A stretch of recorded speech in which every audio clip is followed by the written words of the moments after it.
The Where Our Minds Wander podcast may contain sensitive content and explicit language. Listener discretion is advised.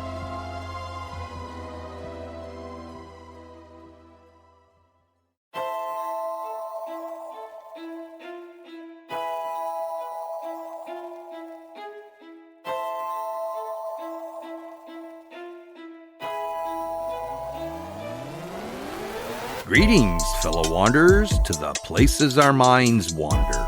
The house at the end of the dirt road, where disembodied voices whisper and strange sounds make the living shiver. Where shadows lurk at the edge of the woods, just outside your back door. And mysterious lights speed beyond reason across the clear night sky. Odd events throughout time that lead you down the rabbit hole. I'm Wes. And I'm Beth. And this is Where Our Minds Wander. Hello and welcome to Where Our Minds Wander, all you fellow wanderers. Thank you for joining us. Hello, everybody. Well, this past week, Beth and my daughter Sarah and I spent the day in Lake George because she only had a couple more days before she headed off to her first year of college. Yes. So we spent the day in Lake George and we went to all the clothing outlets and we decided to get tattoos because there was a walk-in tattoo parlor. So Beth and I indulged ourselves, each got a tattoo. My daughter Sarah was kind of on the fence because she's very particular about what she puts on her body. And, well, me not so much. I was going to say, us two old farts were like, let's just pick something and get it done.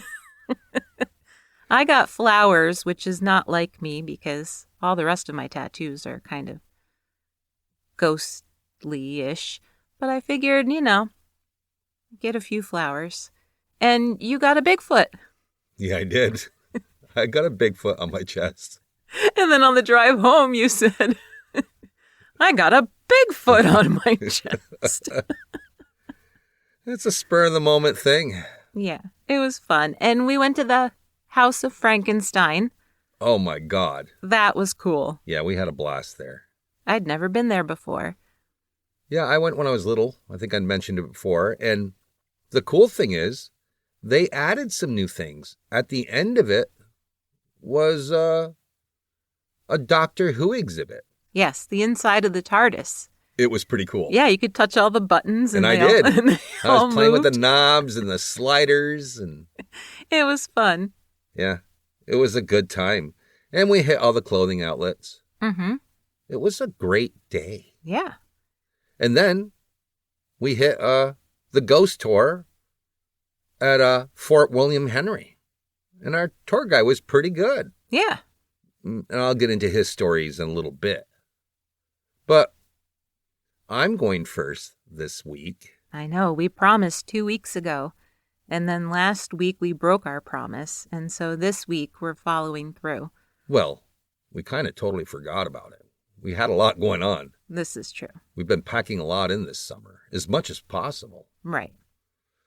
So, before we get into some of the supposed hauntings at Fort William Henry, I'm going to tell you a little about the history, which is something Beth normally covers. Yes, but you need the history so you understand why it's haunted the way that it is. Yeah, and this is going to be a lengthy episode, I think, because we are going to cover a lot of the history. Yeah, and then I have a completely different story when you're finished. I know. Well, you know and I know, but they don't They know. may not know. Well, they're going to find out. All right, let's get into it. In the 1750s, both the British and the French were vying for control of the waterways between New York City and Montreal. Lake Champlain, for example, which is approximately 100 feet from our front door, was incredibly important since it dumps into the Richelieu River, which then leads to the St. Lawrence in Montreal. Fort Ticonderoga, which is situated at the southern end of Lake Champlain, was originally a French fort called Fort Caroline. And Crown Point, just 15 miles away from Fort Ty, was also a French fort. At the time, It wasn't called Crown Point. It was called Fort Frederick. It was the British who later renamed it Crown Point. Lake George is south of Lake Champlain and was an important connection since it flows into the Chute River, which then flows into Lake Champlain. So, to sum it up, you have the Hudson River in New York City. Heading north up the Hudson, there's about a 10-mile overland stretch to Lake George. Lake George feeds into the Chute River, which flows into Lake Champlain. Lake Champlain flows into the Richelieu River, which feeds into the St. Lawrence in Montreal. So it's a very important connection. That it is. Needing a stronger foothold in the race to control the waterways, Sir William Johnson established a British military camp at the southern end of Lake George in 1755. He planned on attacking Crown Point and taking it from the French. The French commander found out, and before Johnson could carry out his plan, the French attacked Fort Edward on the Hudson River. These attacks back and forth came to be called the French and Indian War, since the French promised the Huron people that if they fought with them, they'd be given a portion of the spoils. Now, to be clear, there were Native American people fighting on both sides. For example, there were the Lenape, Shawnee, Algonquin, Huron, and Abenaki, and Micmac warriors on the French side. The British allied with the Iroquois and the Cherokee. Okay, so in 1755, Sir William Johnson decides to build a fort on Lake George. Now remember, he's British. According to the Expedition magazine article, The Massacre at Fort William Henry, History, Archaeology, and Reenactment by David R. Starbuck, the original fort was constructed out of wood and surrounded by a 30-foot thick earthen wall and a moat. Each corner of the enclosure had a diamond-shaped bastion, so British soldiers could attack from all angles and create a crossfire. Inside the enclosure were 4 barracks, some storehouses, a hospital, a magazine, and numerous sheds. There were about 2,300 soldiers stationed there, including Rogers Rangers, some of whom brought their wives and children. The commander of Fort William Henry was Lieutenant Colonel George Munro. Munro was Scottish. The fort itself was named after 2 of King George II's descendants, his son Prince William and his grandson William Henry. Now, what I didn't mention earlier is that Fort William Henry was built on land that was actually owned by the French, so that kind of pissed them off. And on September 8th, 1757, 6,000 French soldiers and 2,000 Native American warriors attacked Fort William Henry. The earthen walls were bombarded by cannon fire. Colonel Munro sent a messenger to Fort Edward, 14 miles away, begging for reinforcements, but was denied due to the fear that the French would attack Fort Edward next. The siege lasted for 6 days, if you can imagine that. The British surrendered on August 8th, and according to the terms, the soldiers and women and children would be allowed to march to Fort Edward under French protection. In addition, they were allowed to keep their muskets with no ammunition and only 1 cannon. In return, they had to release French prisoners of war within 3 months. The promise to the 2,000 Native Americans that they could take the British soldiers' gold and other valuables was completely forfeited. So, back at the fort, the angry Native Americans, some who had traveled over 2,000 miles to join the raids, began plundering away, and they killed every sick and wounded British soldier who was left behind, which is a point still debated by historians to this day. Not whether they did it or not, because they most certainly did, but whether or not they were justified in doing so. Both the French and the British had been making deals with Native Americans and breaking those deals for a very long time. This was just another example of a broken promise. Meanwhile, the group of British prisoners of war were ambushed by the Native Americans as well, who killed anywhere from 200 to 1,500 people including all 100 women and children. Some of the prisoners did try to escape into the woods, and some did try to defend themselves. The exact numbers are not known, but one well-researched estimate is that only 429 of the 2,300 people living at the fort made it to Fort Edward.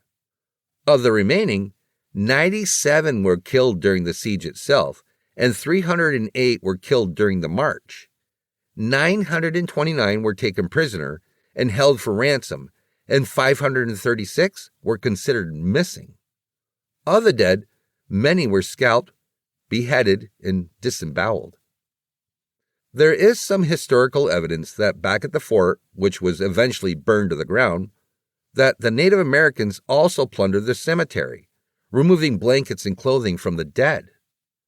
The Expedition magazine article suggests that since many of the dead had died from smallpox, the stolen blankets were contagious, and they were the cause of smallpox outbreaks at Native American villages in eastern Canada. The ruined fort sat abandoned for 200 years.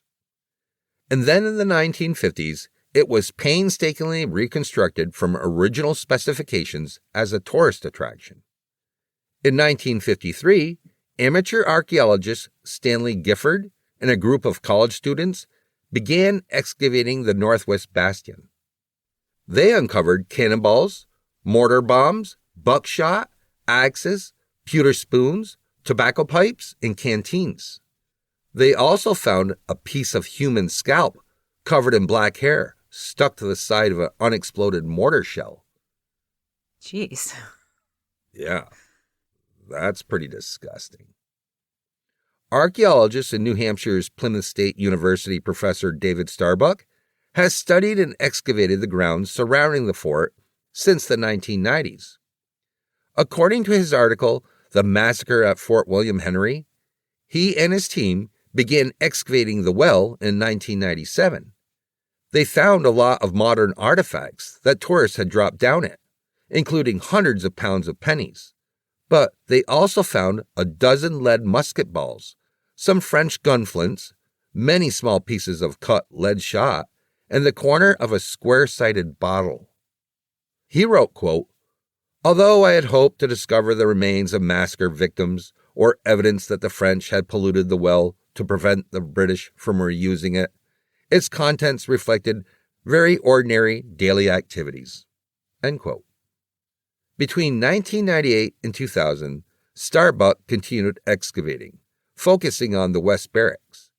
They found buttons, buckles, cufflinks, a finger ring, a wine glass stem, a Delft medicine cup, lead gaming pieces, part of a grinding stone, the bone inlay from a knife handle, scissors, a brass spoon, and fish hooks, thousands of pieces of animal bone, fragments of mortar shells, cast iron canister shot, lead musket balls, gun flints, and a bayonet fragment. The basement yields something entirely different: a thimble, a needle, and pins. So they found quite a bit that was left behind. A lot that was left behind, and evidence that women were undoubtedly there. That's exactly right. Yeah.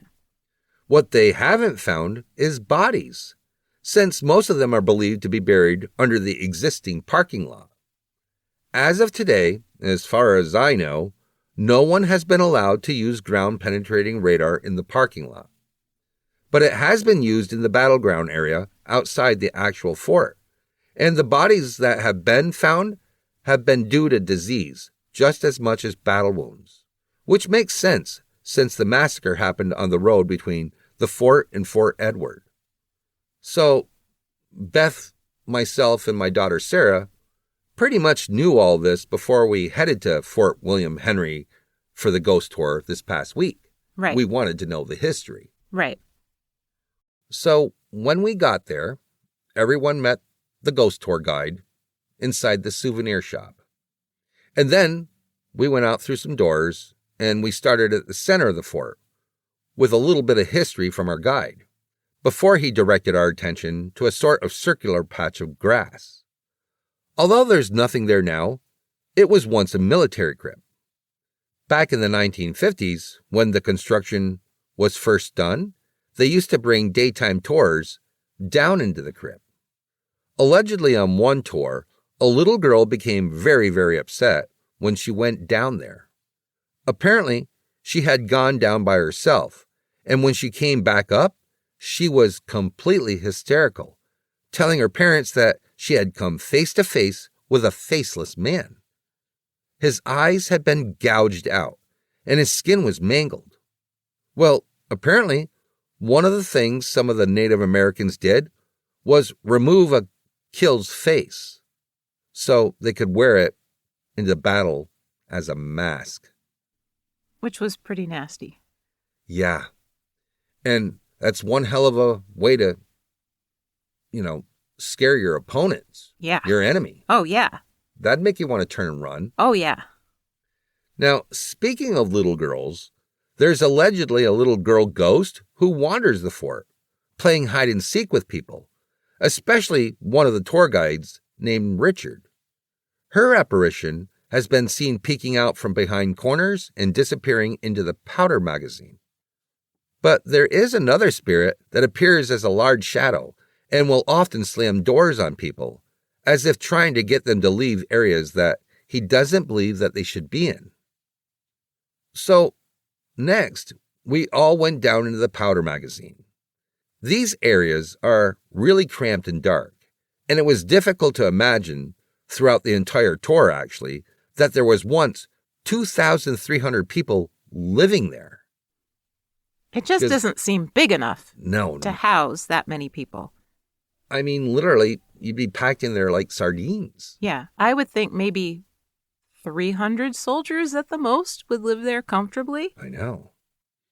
Anyway, the powder magazine is said to be haunted by a former guard who paces the floor and the shadow of the little girl. Now, they do know that some soldiers' families traveled from fort to fort with them, so perhaps this little girl and the guard were father and daughter. Next, we went to the North Barracks, where our tour guide claimed a chair moved on its own last October.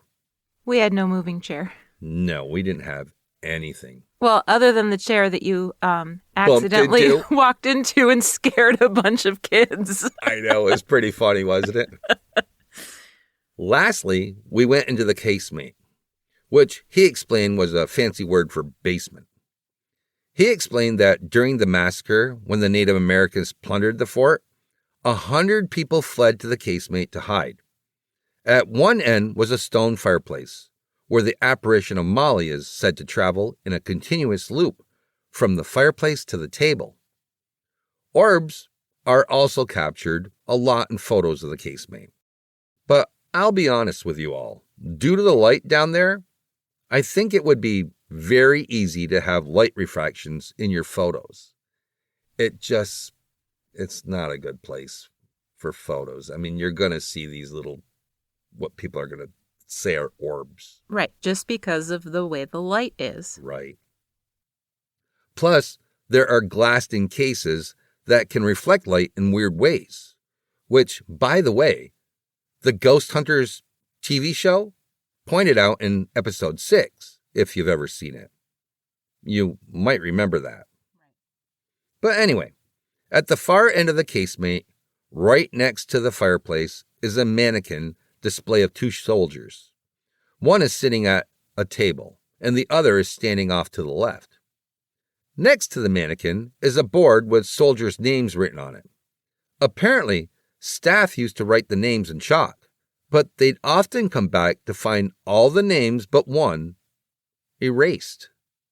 The interesting thing is that the names were all names of soldiers who had died in the casemate, except for one, Jacob Hardy. Hardy actually survived the siege, and it was his name that was always the one name that was left on the board. All the rest would be erased except his. Which is pretty spooky and amazing, if that's true. Right. Today, the names, including Hardy's, are written permanently on the board, so it doesn't happen anymore. Right. There's a third spirit in the casemate also, of a Native American warrior who is said to hide under the stairs. He very much wants to be left alone and is known to scratch people who invade his space. There's some speculation that the other spirits in the casemate basically force him to stay under the stairs in retribution for what he may have done after the siege. Now, that was the only part of the tour that I thought was kind of interesting and kind of a coincidence. You and I talked about it. Yes, we did. So we're down there, and there were like 60 people on this tour. There were a lot of humans in this tiny little space. And I was trying to kind of separate myself and just walk around and take pictures and stuff. And I noticed this area under the stairs, and I thought, there's something about that just seems, I don't know, not creepy, but there was just something about it. Seemed off. Yeah. So I took a bunch of pictures of it. And then a few minutes later, that's when the tour guide tells us that allegedly there's a Native American spirit under there. And you and I talked about how, either A, somehow I knew it, or B, because of the space, a shadowy space under the stairs, you're just naturally drawn to it anyway, because Right. It's a dark space. I mean, we did discuss the history on the way there, but neither one of us really mentioned it or even thought about that. Well, I didn't it wasn't know on about my it. radar. I didn't know about it. Right. Right. But it was kind of cool. To me, it's just one of those things when I was walking down in there and I got to that point, I just looked over because it was underneath the stairs and it was a void. Right. So I instantly looked there. So I think most people would. Right. And it seemed like a little scary spot because it was just all to itself. Well, I thought perfect place for somebody to hide. Well, Because it is. that's the spooky place to hide, right? Under the stairs. Right. Grab somebody's leg on the way down. Right. Now, according to paranormaltraveler.com, there are 2 more ghosts at the fort that our specific tour guide didn't mention, Mary and the Limper.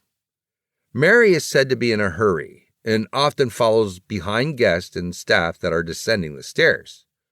Her disembodied voice is said to whisper, hurry up, in their ear. And lastly, there's the Limper. People have heard phantom footsteps along the bastions that have a distinct sound to them, as if whoever it is limping. People have speculated that the spirit might be related to a skeleton that was excavated in the 1950s that had an amputated leg. Phantom footsteps are allegedly pretty common at the fort. Ghost hunters captured some in that episode that I had mentioned earlier, but unfortunately, we didn't hear any on our tour. And there's no way possible we would have because most of these people just couldn't shut up. I know. I know. The corny jokes and the giggling and the shuffling but they're not there to investigate. They're there to hear creepy stories and to scare themselves.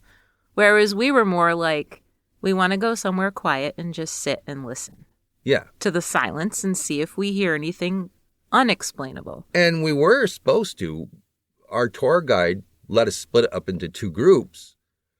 And the people that wanted to stay down in the casemate, well, they could, look around and everything. And then if we wanted to go up, the other people that wanted to go up to the top, the 2nd floor, we could sit quietly and just listen. Right. And it was dark up there and it was... Right. It was very dark and you could barely see each other.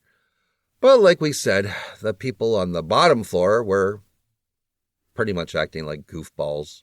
Giggling and, yeah. Trying to, scare each other or whatever. Yeah. And they were grown adults at that. I can see the kids, but my God, But it was, a good time was had. Oh, yeah. It was fun and we took in a lot of the history and, Yeah, it was the first ghost tour I've ever been on, actually. And I thought it was pretty good. Again, it was not a paranormal investigation scenario. No. It was a ghost tour, so it was a different animal. They did have one of those later that night, but we had already discussed ahead of time that it was probably going to be a clusterfuck because, you'd have all these groups of people, and you really, as small as the place is, given the size, you really couldn't separate yourself from probably the other voices going on around you. Right. And I like total quietness. Yes, there would be way too many people to get a contaminated sample of anything. Plus, you had music going on in the background because on Lake George, you had the steamboats, a couple steamboats. You had a concert outside just down not even 500 feet from us. Mm-hmm. So, yeah, I just didn't see the point in it. Yeah. But our tour guide was good, and we did have a really good time. And we still had a great day. Yeah, we did. It was a good time, for sure. I would recommend people go check out Lake George. All right, there you have it, Fort William Henry.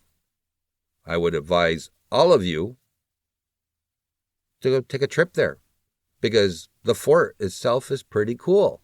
Probably take a daytime tour because you get to see a lot more of it than the ghost tour because everybody's pretty much gone home except the ghost tour guide. And a great day of shopping. So many restaurants and breweries and little pubs and tattoo parlors. Tattoo parlors. Just a great place. Yeah. I'm glad I returned after all those years. It was a good time. And we'll be back after this quick Who'da Thunk It.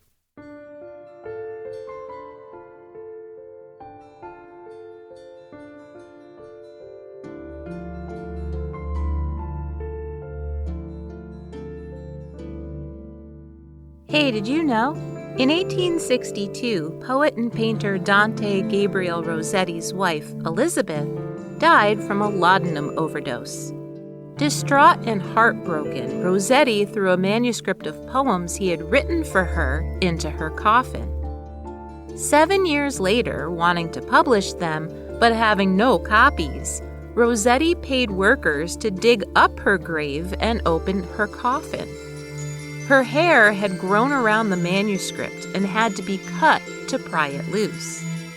After disinfecting the wormhole-ridden pages, Rossetti was able to have them published in 1870. Who'da thunk it? All right, we are back from the break, and Beth is going to tell all you fellow wanderers where her mind wandered for this episode. So, in 2007, I was lucky enough to go to Italy, and we started in Florence and did all the touristy things, seeing absolutely everything that we could see. The Uffizi Museum, the Cathedral, Ponte Vecchio, Hadrian's Tomb, all the things. And then we went on to Rome and we saw everything there that we could possibly see. The Roman Forum, the Trevi Fountain, the Vatican, St. Peter's, the Pantheon, Piazza Navona, all the things. Thousands of years of history and artifacts and statues. It was amazing. And I could have spent days just sitting in the Roman Forum, just looking and touching everything, which you're allowed to do, and just imagining. And the reason I'm listing all these things is not to brag like my husband would accuse me of, but just to let you know all the different places I went where I got to see things and it was completely normal. But then we went to the Colosseum. Now, this was 2007 me, not 2026 me. And back then, I wasn't into haunted places at all. In fact, they weren't even really on my radar. And I knew some of the history of the Colosseum, like, that gladiators fought and died there and Christians were fed to the lions. That sort of vague, learned about it in school kind of stuff. I was basically your classic American tourist with my camera and my this is really old, it's going to be cool attitude. But it turned out, the Roman Colosseum, to be one of the weirdest experiences I've ever had in my entire life. As I stood on the balcony overlooking the arena itself, part of the floor was actually removed so that we could see some of the tunnels and the rooms beneath the floor, where gladiators and animals were kept right before they were unleashed to wreak havoc and bodily harm on each other. I stood there for maybe a minute or two, just looking, when suddenly this massive wave of just pure, overwhelming sadness and despair hit me so hard that I teared up. And I stood there wondering what the heck was happening to me, and it just kept building and building until I knew that if I stood there any longer, I was going to start sobbing. I was completely embarrassed and totally confused as to why I was having this reaction that I couldn't control. And I backed out of the balcony and into the outer kind of corridor that goes around. And luckily, there was an exhibit at the time of Olympic statues that were set up. And as tears streamed down my face, I busied myself looking at those statues instead so I could try to calm myself down. And I remember there was one Italian guy on his cell phone who just kept looking at me like, what the heck is wrong with her? After about probably 10 minutes or so, I thought, this is so stupid. I'm at one of the most famous buildings in the world, and I'm hiding in the hall. So I made my way back into the arena itself. And again, as soon as I glanced down at the floor, I felt this incredible anxiety that I just didn't understand. And I even remember thinking, I have no ties to this place whatsoever. Like, I'm not even Italian, so what the hell is happening to me right now? I forced myself to stand there and just look. And I was able to calm myself down enough to stay there for a little while. But as we headed back out to the street and walked away, I was totally and completely relieved to have it behind me.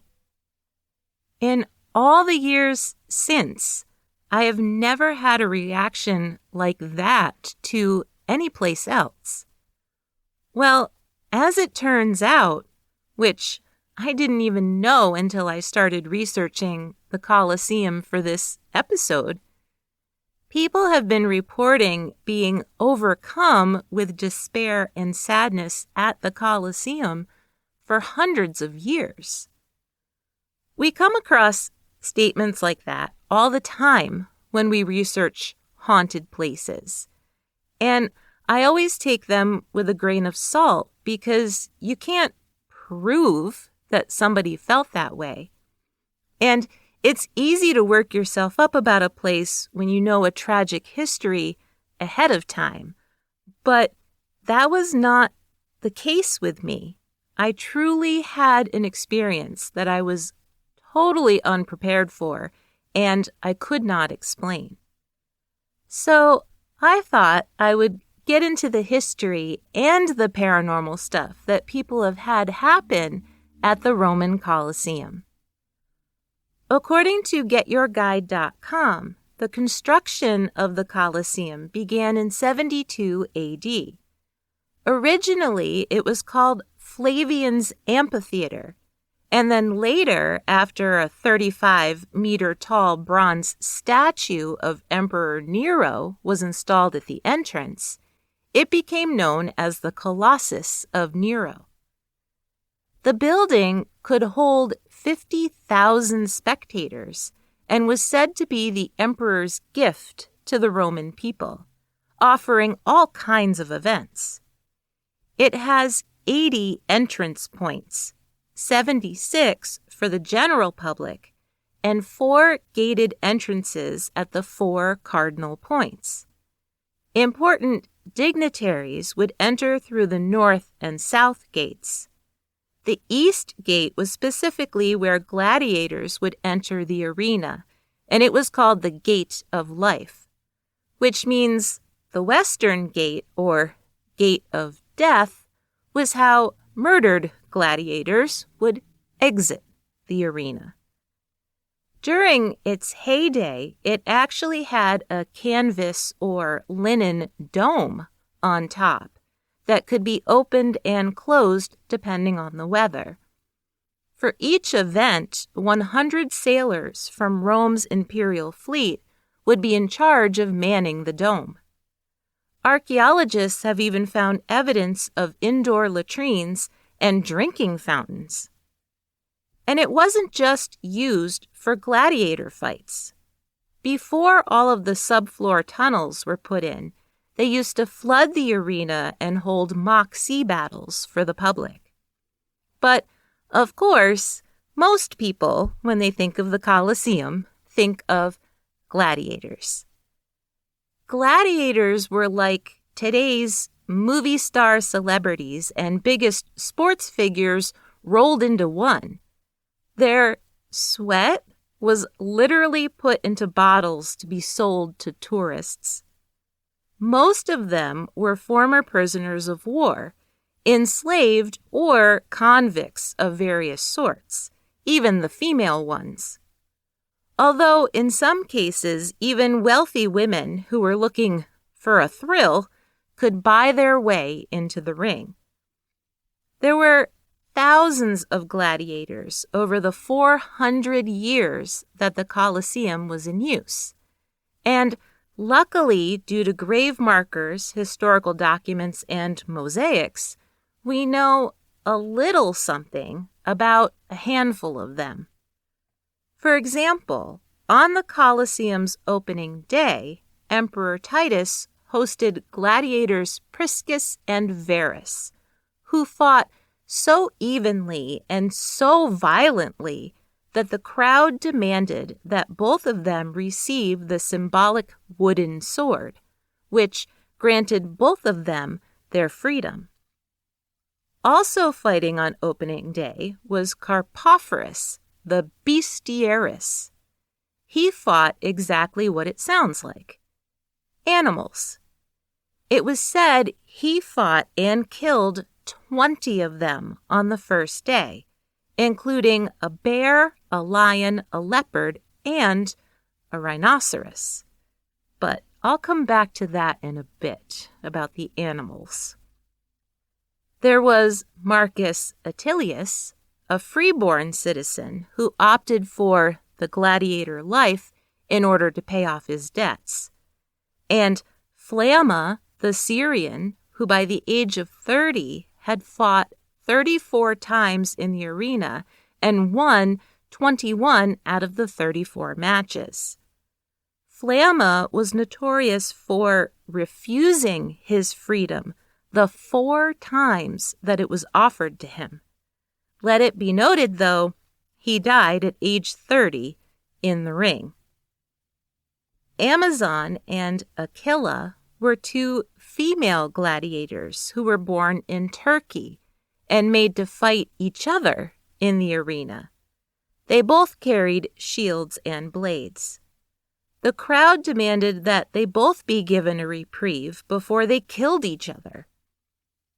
Gladiator fights were incredibly popular, and as I mentioned before, some of them were as famous as today's celebrities.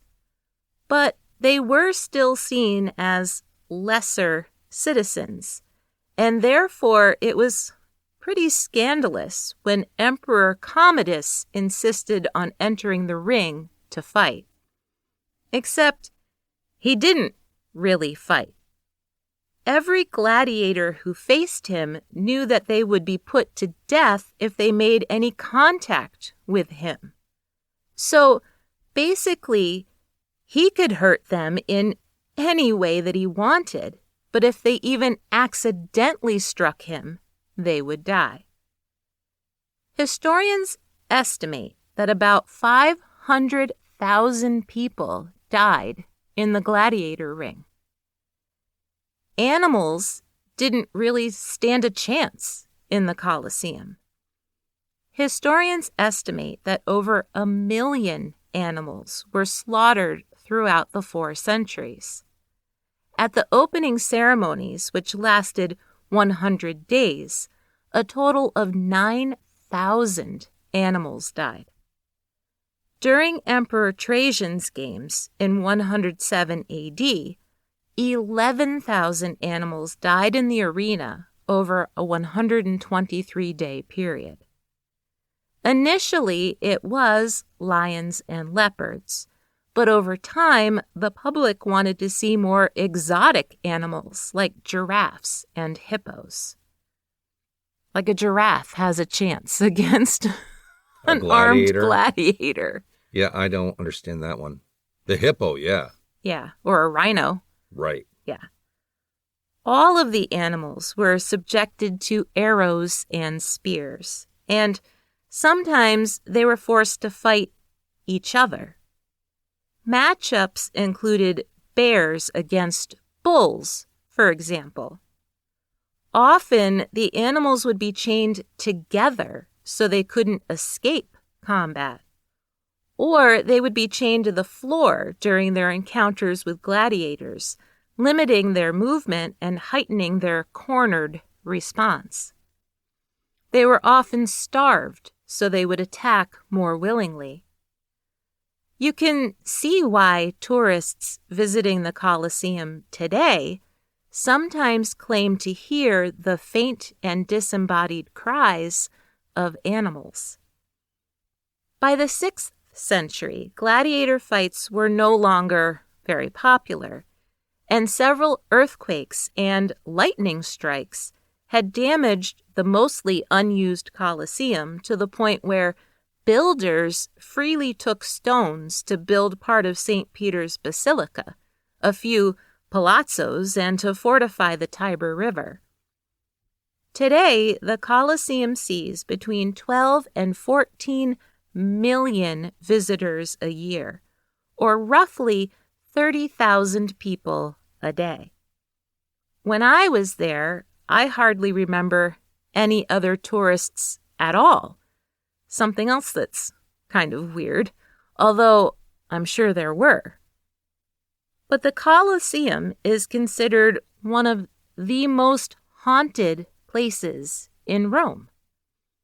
According to amyscrypt.com, a lot of visitors have heard all kinds of disembodied noises from the past, including moans and screams, which they assume are residual sounds of pain and death. There have also been many reports of clashing swords echoing throughout the arena. Some even claim to have felt themselves being pushed or touched after hearing these sounds. At times, people have also claimed to see the apparitions of gladiators wandering in the underground tunnels and the holding cells, as if they are waiting for the next battle. According to connectparanormal.com, even nighttime security has reported seeing a single gladiator wandering in the corridor or standing in the center of the arena, his face full of weariness and sadness. There's also a little girl who wanders the Colosseum, her body full of anguish and with tears streaming down her face. Speculation is that she was the daughter of one of the gladiators who was killed in a fight. Other people have had the horrible encounter with prisoners of war and early Christians who were thrown to the lions, seeing their apparitions acting out their final moments before dissipating into the air. Up above, in the spectator seats, there have been sightings of a whole group of Roman-era people cheering as though they are still watching a match. Allegedly, when security has gone to investigate, the crowd simply vanishes. But the most commonly spotted apparition is the Roman soldier. Apparently, even people driving by the Colosseum at night, which, by the way, it sits literally on the edge of the main road. There's like barely 2 feet of sidewalk between the road and the side of the Colosseum. So people driving by at night have seen him. He is always alone and appears to be guarding the Colosseum for eternity. As for what affected me, I have no idea. I didn't hear anything or see anything unusual, but it was the most overwhelming, heavy sense of despair and sadness I have ever felt in my life. It was bizarre. Well, with everything that's happened there throughout the centuries, I mean, there's a lot of blood spilled there. Right, which you would expect any place would. to be haunted. That place Right, would. right. But my knowledge of it at the time was so tiny. Right. I was just like, oh, it's the Colosseum. Gladiators were there. Like, it's not like I knew the specifics of anything. Yeah, I don't think it's unusual. I think that, that could happen. Yeah. It just has that emotional heaviness to it. Yeah. Well, if any of you ever get to go to Italy, or if you're lucky enough, you're listening to us and you live in Italy, you lucky ducks. Or if you've been there and you've had this similar experience, let Beth know. Yeah. Yeah, but I was going to say, too, if you get to go to Florence or you get to go to Rome, the coolest part for me was that you can get really close to things and you can touch things. You can walk in the Roman Forum and climb up on the stuff and nobody cares. Well, it was that way for a long time at a lot of these places, but it seems now, these days, everything's being more and more cordoned off. Yeah, and and you can't. It could be you can't now either. I mean, we're talking 2007, but I mean, look at Gettysburg, Devil's Den. Yeah, that's one example. Yeah. But also Stonehenge. Oh, yeah. You used to be able to walk right up and, yeah, just visit the place. And not touch anymore. It. Yeah. But I can see why. Right. The pyramids were that way at one time too. Yeah. But yeah, I mean, can you imagine people would be tagging those places left and right, I imagine, these days. Well, yeah, I mean, it was 20 years ago. Yeah. But there was no tagging because I think people were allowed to go down and touch it and have picnics there and let their kids play there. And it was... As it should be. Yeah. We should be able to go up and spend time at these historical places and not really be not allowed to do it. Restricted. Yeah. Well, there's still graveyards. You can do that at graveyards. As long as it's before 9 p.m. You know what I mean? Picnic? Yeah. After that, they tend to want you out of there because of the vandalism at night. Yeah. Kick everybody out. Yeah. Hey, before we sign off this week, we haven't mentioned our merchandise in a really long time. We still have merchandise? Yeah, it has been a long time, huh? Yes. We have a TeePublic store, everybody, where we have hoodies and T-shirts and stickers and coffee mugs. And we even have some books that I wrote by myself, and then we also have our 13 creepy tales, creepy urban legends that we put together. Yeah. And we have a lot of stuff you can check out there. Yeah, and if you want to check out any of those places, just go to our website, and there's links to everything there. Plus, if you like what you hear and, well, you want to donate some money towards equipment or costs, hell, you can donate right from there also. Yeah, that would be awesome. Any amount is greatly appreciated. Mm-hmm. Doesn't matter what it is. It's whereourmindswander.com. That it is. Well, we didn't say that either. I think they know who we are by now. Well, this is true.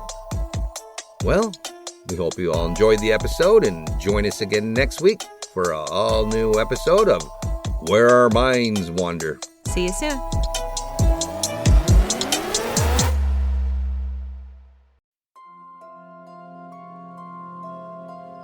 Thank you for joining us.